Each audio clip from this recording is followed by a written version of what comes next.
Enen so ade ache obo ade e de ene den so adom yen ye wura bosome fufuro mu eye ni jesem nanso de ehia ene se ye bebo ye homoden ama won so wahu de ekoso de editie na edihwe e wo oman Ghana mu se ne be ya obeye ahotoso no ama wani aba wo ho so eno nti ene na anopen so ya aba beto amo Attention TV so na ene ensem bebre e na ekoso obeda be sorry na ensem a ekoso no eye abotesem arehosem ene dia ekekeka ho na ni nyina mu no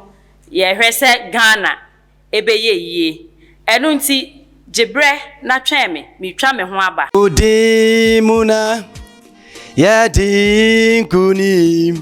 Asafuye Oa Meden the Prophet Felix Mawuko Mekatha our Attention TV I invite you Adiba God's Revelation Ministry worship Kathia to the time in God's presence Tuesday anopa 8 o'clock to 10 a.m. Very powerful worship time with God. I GD4 ne Christopher be fro nua wadofo nyina twehia our God's Revelation Ministry live worship time in God's presence anu odene ahona kuku anwumtofo akuku adam ene difo akuku adam be gina onyankopon asem ne onyankopon nwumto akese so atsane wosoro amani pamma empeja ne odom efrebrade abasa afi so mafahode aye dia baby wo bia make time with us. And then we will come together in the power of the Almighty God, and you shall be blessed in Jesus' mighty name. Amen.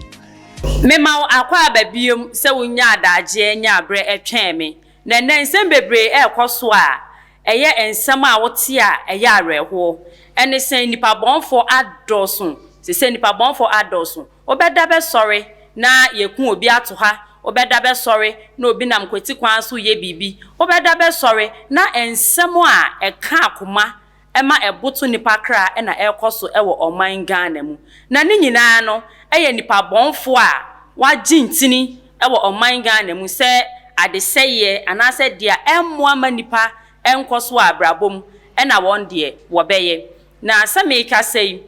ene mede ukobọga tanga Upper East eho ena aposifo won enema akodi a abambofo edi ye adwuma nipa bi a yesusu se woye nipa bonfo enam kwan bi so etimi age etuo efi a police ni anasa aposifo bi nsemo a enam so adom nti yakwa hu sa etuo yi na yekọ bogatanga ensem bebre koso wo ho nipa bi timi de moto efa kweti kwan so de ba oman Ghana mu a esan se one license anase one fa kwan pa so enya sa eye moto yi mti no won fa border so se ebeye ama abambofo aye nhwehwemu ehu se enam kwan pa so kwan krogen so na aba se ebeye beboa Ghana fo ana Ghana man emma enu nti wo fa kweti kwan so na edeba na eno na apolisifoɔ adwen ho a ehu se border so wo ho a wo se ye de niama efa edeba oman Ghana mu na enam emra kwan so se ne be na asumdwe ene pepeye ebededi wo man Ghana mu na se omanfoɔ Ghana man ma emfa sa kwan yi so dia ene na eye abotesem eye areho enu nti medical abo Ghana apolisifoɔ aba so papa ene wonwuma pa ene bambo a wode ma oman Ghana emma na mom kai na hunu na hye ne nso se abambofo beye won adwuma na aso ani a enye won ko a mini umienu se ye oman mapa no yenso ye wo chefa ewo mu a ewo se ye ne edeboa se wote se bibi kobone a enkata wani enkata so se o meken ebedi minuanya anase sei saadie pote na wo beye no enumom ene betimi asai bibi ewo menu mienu ye ho daachi enu nti ebeye se uhu se bibi ekobone a obebo aposifo nso amane no afa kwan pa so aso ano na ene sen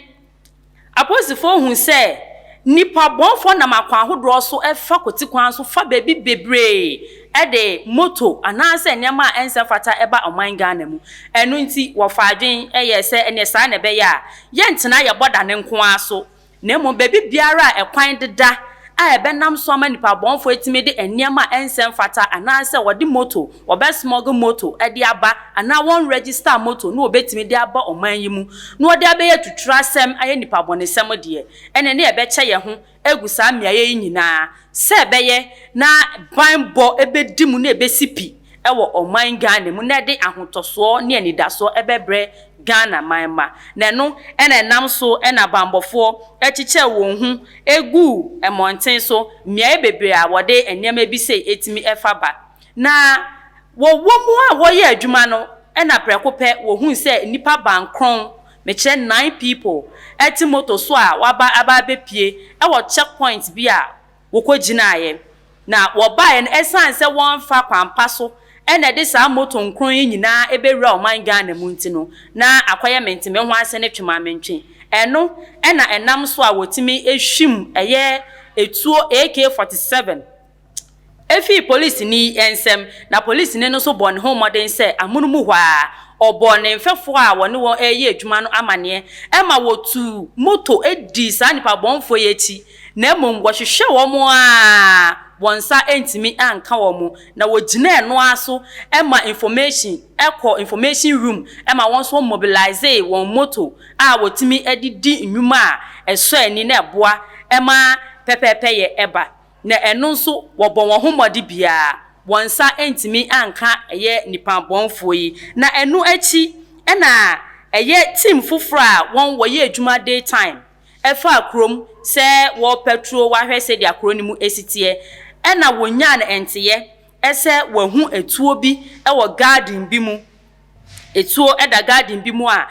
meka say etuo ni ye etuo a wogifi police fo yi bi ensem efise wo hwe ho a serial number egu hu police headquarters serial number egu hu a ekire se ampa etuo no efi aban mu a eye etuo a nipa bonfo etimi agifi eye abambofo yi ensem a enu nti etuo no adom aba beka eye a police fo nsa na emom ni nyina mu no asem a ye ka ne se nipa bonfo etimi fa kwati kwan so ewura oman Ghana mu de ene na ewose me nu mienu ye ahweyie ne yenya adwen bi se ewose abre ni abre nyina ye ma ye ni eda ho nanso ni nyina mu ye de aseda ebema a police for Ghana Police Service eni wonwuma pa a wo ye edebo oman Ghana ho eban se beye na yensu yasum ebedwen na obesori dan ni dan nyina no obenya hotoso se wo bambo a wo de beko aba asumdwemu a bone bia enkan na me de ensemi ebeso medin ede maame da ko a sa ensemi nyina wunya ene wo baabia se Attention TV so Attention TV authentic news nko ena yede ebeso enu nti share na fe subscribe sene ebeye na ensempa sei abribia de beba besom wo no wonsa ebetimi akabi no wahu de ekoso ewo oman Ghana mu medase se wonya abre na wutie mi